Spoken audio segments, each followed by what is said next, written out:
ব্রজকুমারিকা চিরোর বিশ্বাম ভঞ্জন্নঃ কাত্যায়ন চ নরব্রতম। হেমন্ত ঋতুর আগমনে একদিন হে রাজন, ব্রজগোপীগণ কাত্যায়নী ব্রত করে গিয়েছেন যমুনায় স্নান করতে।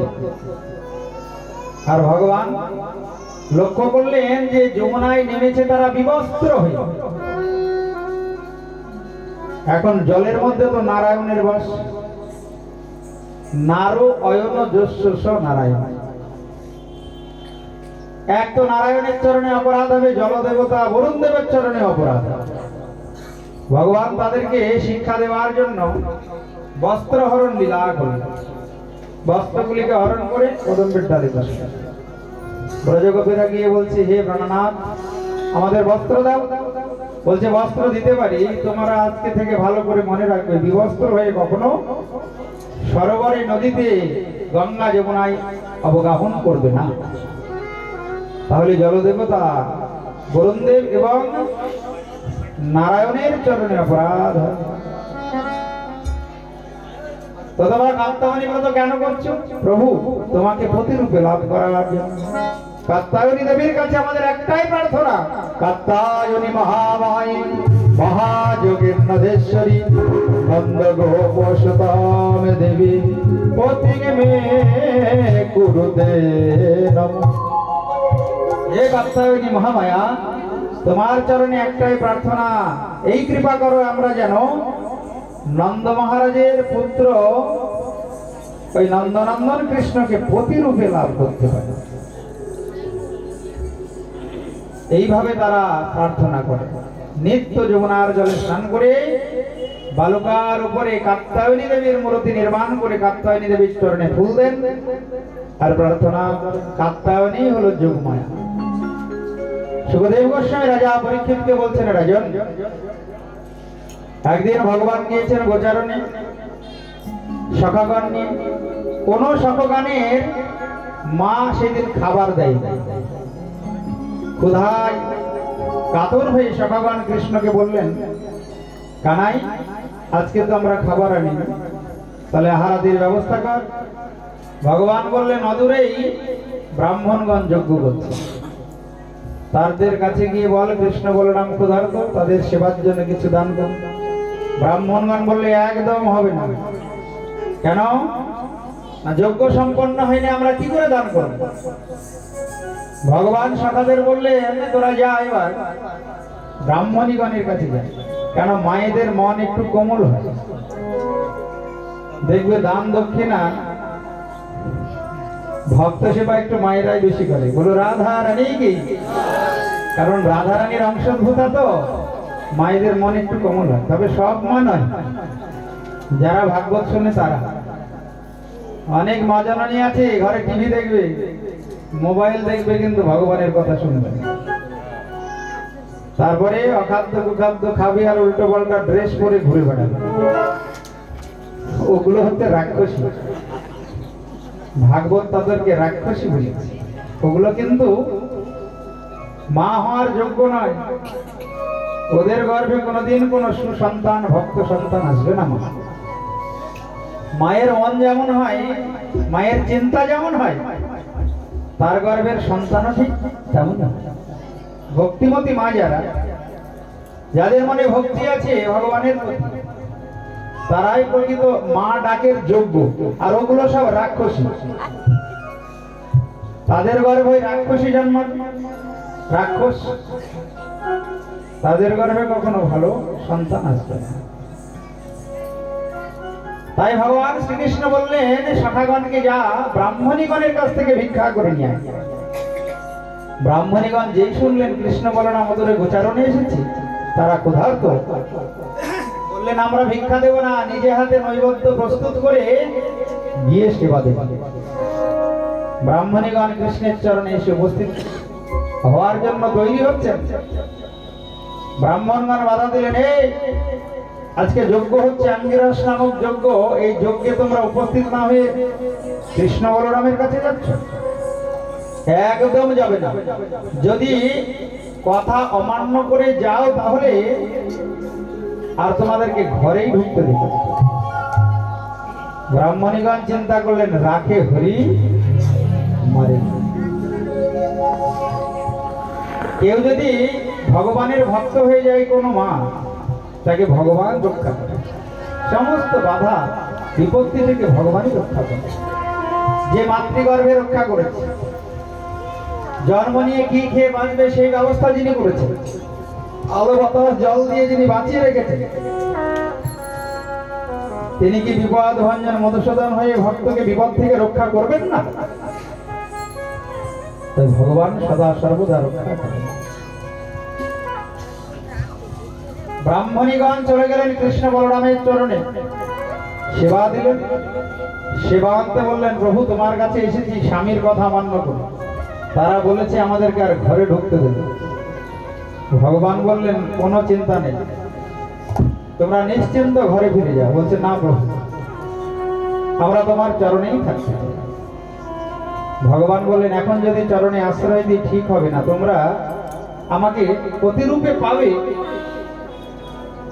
আগত রাসলীলা, তোমরা ব্রজগোপী হয়ে আসো। ওই যাকই ব্রাহ্মণীগণ সব ব্রজগোপী হয়ে রাসলীলায় এসেছিলেন। রাজন ভগবানের কথা শিরোধার্য করে তারা যখন গৃহে ফিরে যান, ব্রাহ্মণগণ বড় দুঃখ করেছিলেন যে তোমরাই ভাগ্যবতী, আমরা হলাম হতভাগা। এত কাছে কৃষ্ণ বলরাম এলো, আমরা চিনতে পারলাম না। এই জগতে হতভাগা কারা বলুন তো? যাদের বাড়ির আশেপাশে ভাগবত হয়, অথচ যারা বাড়িতে বসে থাকে। ভাগবত আর ভগবানে কোনো পার্থক্য নাই। যে গৃহে ভাগবত হয়, সমস্ত তীর্থ সেই গৃহে এসে উপস্থিত হয়। গৃহের যত দোষ, যত অমঙ্গল সব নষ্ট হয়ে যায় যদি সপ্তাহযজ্ঞ জীবনে একবার করা যায়। বলো রাধা রানী। কিন্তু একটু জায়গা থাকতে হবে। সপ্তাহযজ্ঞ একটা বড় জায়গা হলে ভালো হয়। তবু আমার মিনতি মা ছোট্টর উপরে ভালোই ব্যবস্থা করেছে। একবার যদি সপ্তাহযজ্ঞ কোনো গৃহে হয় 7 দিন, তাহলে পরে সেই গৃহ কিন্তু ধন্য হয়ে যায়। সেই গৃহস্থের জীবন, গৃহিণীর জীবন সার্থক হয়ে যায়। কারণ ভগবানের ভক্ত আর ভগবানের অভিন্ন বাঙ্ময়ী মূর্তি ভাগবত যে গৃহে উপস্থিত হয়, সেই গৃহের সমস্ত অমঙ্গল দূর হয়ে যায়। বলিয়ে ভাগবত মহাপুরাণ। কিন্তু যারা হতভাগা দুর্ভাগা ডাক্তারকে টাকা দেবে, কিন্তু ভাগবত সপ্তাহযজ্ঞ একবার করাতে পারবে, তাদের মনই হবে। যারা ভাগ্যবতী, ভাগ্যবান, তারাই জীবনে সপ্তাহযজ্ঞ করে জনম ধন্য করে জগৎ থেকে বিদায় নিয়ে চলে যায়। ভগবান কৃপা করে ভক্তকে চরণে আশ্রয় দেওয়ার জন্য তিনি ভাগবত রূপে জগতে বিরাজ। ভগবানের কথায় যখন ব্রাহ্মণীগণ ফিরে গেল, ব্রাহ্মণরা তখন দুঃখ করছে, হায় হায়, আমরা সেবা দিতে পারলাম না, তোমরাই ভাগ্যবান ভাগ্যবতী, আমরা হলাম দুর্ভাগা, দাও দাও একটু অধরামৃত দাও। কৃষ্ণের অধরামৃত দ্বারা প্রসাদ সেবা করে। হঠাৎ একদিন কৃষ্ণ দেখছেন যে ব্রজবাসীরা অনেক কিছুর আয়োজন করছে, ভালো মন্দ তৈরি করছে। বললেন কেন? ব্রজবাসীরা বললো ইন্দ্রযজ্ঞ, ইন্দ্রের পূজা করব। ইন্দ্র প্রসন্ন হলে, ইন্দ্র প্রসন্ন হলে কি হবে? ইন্দ্র প্রসন্ন হলে ভালো বর্ষা হবে, বর্ষা হলে ঘাস হবে, গোধেনুগণ ভালো ঘাস সেবা করবে। আমাদের গোপ জাতি, আমরা ভালো ঘাস সেবা করলে গোমাতাগণ দুগ্ধ প্রদান করবে, ভালো ব্যবসা হবে। ভগবান শ্রীকৃষ্ণ বললেন, গোবর এই ইন্দ্র তো একটা দেবতা। খুব মন দিয়ে শোনো একটা নতুন কথা, ইন্দ্র কিন্তু কোনো দেবতার নাম নয়, একটা পদের নাম। ইন্দ্র কিন্তু দেবতার নাম না। টিকাকার শ্রীধরস্বামীপাল বলছেন ইন্দ্র একটা পদের নাম। এই মন্বন্তরে যে ইন্দ্র হয়ে আছে, পরের মন্বন্তরে সে আবার থাকবে না। পরের মন্বন্তরে বলি ইন্দ্র হবে, বলির ইন্দ্র ভবিষ্যৎ। একটা পদ, একটা পদের নাম হলো ইন্দ্র পদ। যেমন মুখ্যমন্ত্রী একটা পদ, প্রধানমন্ত্রী একটা পদ। প্রধানমন্ত্রী তো নাম নয়, নাম হচ্ছে নরেন্দ্র মোদী। মুখ্যমন্ত্রী তো নাম নয়, ওটা হচ্ছে তার নাম হচ্ছে মমতা ব্যানার্জি, কিন্তু পদের নাম মুখ্যমন্ত্রী প্রধানমন্ত্রী। তদ্রূপ ইন্দ্র, ওটা কিন্তু দেবতার নাম নয়, ওটা একটা পদের নাম। ভগবান শ্রীকৃষ্ণ বললেন ইন্দ্রের পূজা কেন করবে? সাক্ষাৎ ভগবান তো বৃন্দাবনে গিরিরাজ গোবর্ধন রূপে বিরাজ করছে। বলিয়ে গিরিরাজ মহারাজ কি জয়। কৃষ্ণের কথায় গিরিরাজের পূজায় রাজি হলেন। ভগবান বললেন ভালো করে কিন্তু রান্না করে নিয়ে আসতে হবে, গিরিরাজের অনেক ক্ষুধা। যার ঘরে যা চাল ডাল আছে সব রান্না করে নিয়ে আসবে। গাড়ি ভর্তি করে ব্রজবাসীরা রান্না করে নিয়ে গেলেন। সুন্দর করে গিরিরাজকে সাজানো হলো। ইন্দ্র পূজা বন্ধ করে রাজন ব্রজবাসীরা কৃষ্ণের কথায় এবার গিরিরাজের পূজা করছেন। এমন সুন্দর করে সাজিয়েছে গিরিরাজকে, গিরিরাজের শোভা অপূর্ব হয়ে গেছে।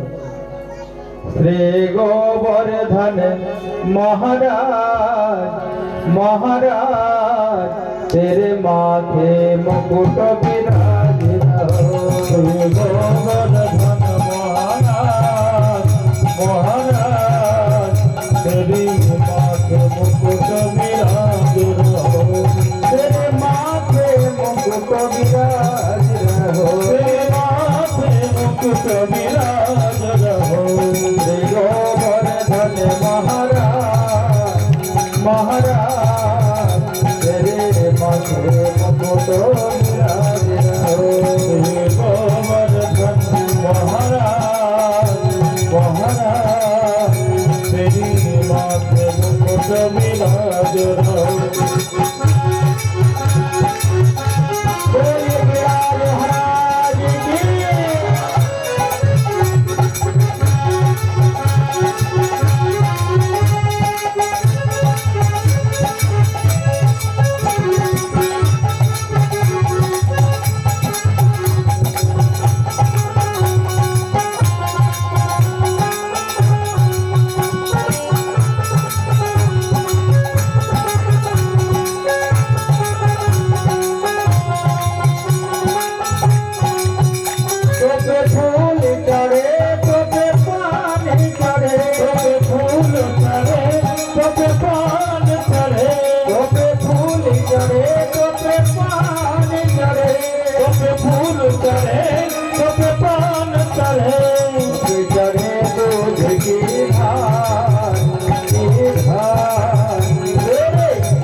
গিরিরাজকে সাজালেন, সাজিয়ে এবার পূজা করছেন। পূজারীকে না, পূজারী হলেন ভগবান শ্রীকৃষ্ণ নিজে।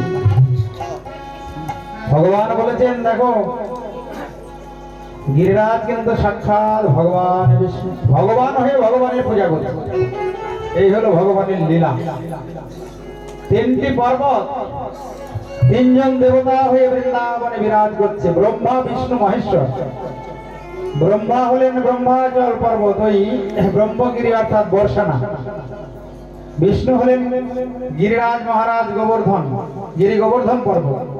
আর মহেশ্বর হলেন নন্দীশ্বর অর্থাৎ নন্দদল। তিনটি পাহাড়, তিনটি দেবতা বৃন্দাবনে। বৃন্দাবনে গেলে ওই তিনজনকে দর্শন করুন, বর্ষানা, নন্দগাঁও, গিরিরাজ গোবর্ধন। তিনজন দেবতা ভগবানের সেবা করছে পাহাড় হয়ে। এইবার ভোগ নিবেদন করবেন ভগবান। ব্রজবাসীদের বলছে চোখ বন্ধ করে। যেই চোখ বন্ধ করেছে, ভোগ নিবেদন করেছে, সব খেয়ে নিয়েছে। এই কানাই, তোর কথাই আমরা সব রান্না করে এনেছি, বাড়িতে খাবার জন্য কিছু রাখি না, তো তোর এই ভগবান কেমন সব খেয়ে নেয়। ভগবান শ্রীকৃষ্ণ বলেন আর একবার চোখ বন্ধ করে। যেই চোখ বন্ধ করেছে, চোখ খুলে দেখে যেমন সাজানো ছিল ভগবান অধরামৃত তেমনই সাজিয়ে রেখেছেন। বলিয়ে গিরিরাজ মহারাজ। মহা আনন্দে প্রসাদ সেবা করে সবাই গিরিরাজ পরিক্রমা শুরু করলেন। জীবনে একবারও যদি গিরিরাজ পরিক্রমা করে, কেউ ভ্রমণ করে খালি পায়ে, তাকে আর 84 লক্ষ জন্ম ভ্রমণ করতে হয় না। কিন্তু বৃন্দাবনে যেতে হবে, একটু সময় থাকতে। গিয়েছে বৃন্দাবনে? কারা কারা বৃন্দাবন গিয়েছেন হাত তুলুন দেখি। অনেকেই তো যায়নি গো এখানে।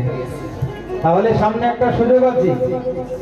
আগামী পৌষ মাসের 11 তারিখ, ডিসেম্বরের 28 তারিখ, যে মাসে বিয়ে নাই, অন্য মাসে বৃন্দাবনে ট্যুর করলে এই বিয়ের খুব উৎপাত।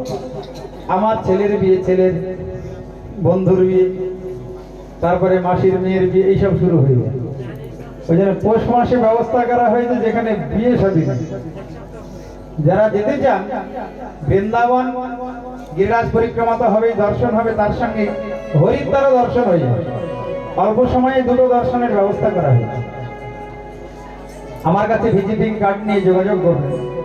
বৃন্দাবনে জীবনে একবার যেতেই হবে মা, কিন্তু শরীরে শক্তি সামর্থ্য থাকবে। একদম বৃদ্ধ বয়সে বৃন্দাবনে গিয়ে কোনো লাভ নেই। তুমি খালি পায়ে হেঁটে গিরিরাজ পরিক্রমা করতে পারবে না, কারণ 21 কিলোমিটার তো 7 ক্রোশ। হাঁটু ব্যথা হলে সম্ভব, তখন এই টোটো খুঁজে বেড়ায়। টোটোতে পরিক্রমা করে কোনো লাভ নেই, খালি পায়ে হেঁটেই করতে। একবারও যদি জীবনে কেউ গিরিরাজ পরিক্রমা করে, ভ্রমণ করে, তাকে 84 লক্ষ জন্ম আর ভ্রমণ করতে হয়। গিরিরাজের এত মহিমা। তাই যেই পরিক্রমা করা শুরু করেছেন ব্রজবাসীরা, ইন্দ্র চিন্তা করছে যে আমার তো এবার পূজা বন্ধ হয়েছে, সময় চলে যায়, কই কেউ তো পূজা করেন, আমাকে ডাকে না। এইবার চিন্তা করলেন, ও ব্রজবাসীরা আমার যজ্ঞ বন্ধ করেছে, ইন্দ্র যজ্ঞ, আমি ব্রজবাসীদেরকে কঠোর শাস্তি দেব। এই বলে সংবর্তক নামক মেঘকে ডাকলেন, বললেন এমন ভাবে বর্ষা করবে যেন ব্রজমণ্ডল হেসে চলে যায়। ব্রজবাসীরা বলে, কানাই এবার কি হবে? ওই যে ইন্দ্র ক্রোধিত হয়েছে, বর্ষা শুরু হয়েছে, কি হবে? ভগবান বললেন, তাড়াতাড়ি তোমরা নিজ গৃহে গিয়ে যার ঘরে যে গোধেনুগণ এবং ধন সম্পদ আছে সব গাড়ি ভর্তি করে নিয়ে আসো গিরিরাজের তটে। তাড়াতাড়ি করে ওই কৃষ্ণের কথায় সবাই বাড়িতে গিয়ে তাড়াতাড়ি করে গোবৎসগণ এবং যার ঘরে যা ধন সম্পদ ছিল সব নিয়ে এলেন। গিরিরাজের তটে যেই উপস্থিত করেছে, বলছে তোমাদের কোনো ভয় নাই, গিরিরাজ গোবর্ধন সাক্ষাৎ ভগবান তোমাদের রক্ষা করবেন। হস্তেন কৃত্বা গোবর্ধনাচলম দধার লীলায়া কৃষ্ণ ছত্রাকমিব বালকা। এরাজন এই কথা বলে ভগবান কি করলেন? এক হস্তে গিরিরাজ গোবর্ধনকে তুলে ধরলেন, যেমন ছোট ছোট বাচ্চারা ব্যাঙের ছাতা তোলে। ছত্রাকমিব বালকা। আর ব্রজবাসীদের বললেন, তোমরা সবাই গিরিরাজের তলদেশে এসে উপস্থিত। ব্রজবাসীদের মধ্যে রাধারানীও ছিলেন। যেই রাধারানীকে দেখেছে কৃষ্ণ, একটু মন চঞ্চল হয়ে গেছে। বলো রাধারানী। জগৎ মোহিত ভগবান শ্রীকৃষ্ণের রূপ, আর সেই ভগবান শ্রীকৃষ্ণ যিনি মদন মোহন, যার রূপ থেকে মদন কামদেব মোহিত হয়েছিলেন, সেই ভগবান রাধারানীর রূপে মুগ্ধ। বলো কৃষ্ণচন্দ্র ভগবান কি, বলো রাধারানী। একটু চঞ্চল হয়েছে মন, তাড়াতাড়ি যশোদা বুঝতে পেরে সরিয়ে নিলেন, না হলে পাহাড় যদি পড়ে কেউ আর বাঁচবে না। সখারা বলে, কানাই কি ব্যাপার, কষ্ট হচ্ছে, আমরা একটু ধরি। ওই গোচারণে যাওয়া লাঠি টাকা দিয়ে সবাই ধরছে। কোন কোন শাখা বলছে, কানাই আমরাও পারবো, আমরাও চেষ্টা করলে পারবো। ও তুই কেন গিরিরাজ ধরে আছিস জানিস? ওই ভালো ভালো মাখন খাস, ওই জন্যে তোর গায়ে এত বল। আচ্ছা ছাড় দেখি, আমরা একটু ধরি। এবার কৃষ্ণ যে হালকা করেছে, আর ওই লাঠিগুলো সব পটপট করে ভেঙে গেছে। এই ধর ধর ধর ধর ধর। এইভাবে ভগবান গিরিরাজ ধারণ করে সমস্ত ব্রজগোপীদের ব্রজবাসীদের রক্ষা করেছিলেন। হে রাজন, সেই দিন থেকে ভগবানের এক নতুন নাম হয়েছিল গিরিধারী। বলো গিরিধারী ভগবান কি। এই গিরিরাজ গোবর্ধন ধারণ লীলা তার আরেকটি নাম আছে, সেটা হলো ইন্দ্রের মান মর্দন লীলা। ভগবান সব সহ্য করেন, কাউরি অহংকার সহ্য করতে পারে। ইন্দ্রের একটু অভিমান ছিল, আমি দেবরাজ, আমি বর্ষা না করলে ব্রজবাসীরা সব শেষ হয়ে যাবে, তাদের ব্যবসা ভালো হবে না। ভগবান কাউরি অভিমান সহ্য করে না। ধনীমানি জ্ঞানী পণ্ডিত যেই হোক না কেন, অভিমান ভগবান সহ্য করে। জন্মৈশ্বর্য শ্রুতত্রিভীর এধ মান মদপুমান নৈবর হত্যভিধাতন্বৈ তোম অকিঞ্চন গোচর। সুখদেব গোস্বামী রাজা পরীক্ষিতকে এই কথা বলেছেন। জন্মৈশ্বর্য শ্রুতশ্রীভি এধমান মদ অপমান। খুব মন দিয়ে শোনো। জন্মের অহংকার, ঐশ্বর্যের অহংকার, সৌন্দর্যের অহংকার, এতে কখনো ভগবানকে পাওয়া যায়। আমি ব্রাহ্মণ, আমি ধনীমানি জ্ঞানী পণ্ডিত, এ দিয়ে ভগবানকে পাওয়া যায়। নৈবর হত্যীয় অভিধাতম্বই, এগুলি অরহতি মানে যোগ্য, এগুলি ভগবানকে পাওয়ার উপায় নয়, যোগ্যতা নয়। ভগবানকে কে পায়? ভগবান কার ধন? তম অকিঞ্চন গোচর, যার এই জগতে ভগবান ছাড়া কেউ নেই। অকিঞ্চন কাকে বলে? ভগবন্তম বিনা ন কিঞ্চন যস্য অকিঞ্চন, যে হৃদয়ের মনের ভালোবাসা ভগবান ছাড়া কাউকে দেয় না, তাকে বলা হয় অকিঞ্চন। খুব মন দিয়ে শুনবে। ছেলেকে দিলাম, ছেলের বাবাকে দিলাম, আত্মীয় স্বজনকে দিলাম, আবার ভগবানকেও দিলাম, হবে না। ভগবান ভক্তের হৃদয়ের ভালোবাসার ভাগ কাউকে দিতে চান না। 16 আনা তাকেই দিতে হবে, কারণ এই জগতে ভগবান ছাড়া তো কেউ আপন নেই। আপন আছে? ছেলে আপন, ছেলের বাবা আপন না, ছেলের মা আপন? আসার সময় কে এসেছে আর যাবার সময় কে যাবে? একমাত্র ভগবান যাবে। তাই ভগবান ভক্তের হৃদয়ের ভালোবাসা কাউকে দিতে চান না। ইতি গোকুলপতি, ইতি গোকুলপতিম গোবিন্দম অভিষিচ্য অনুজ্ঞাত যজৌ শত্র বৃত দেবাদিভীর দিবম। ইন্দ্র নিজের ভুল বুঝতে পেরে স্বর্গ থেকে সুরভি গাভী এনে অভিষেক করেছিলেন ভগবানের। সেই দিন থেকে নাম হলো গোবিন্দ। গোবিন্দ মেরো হে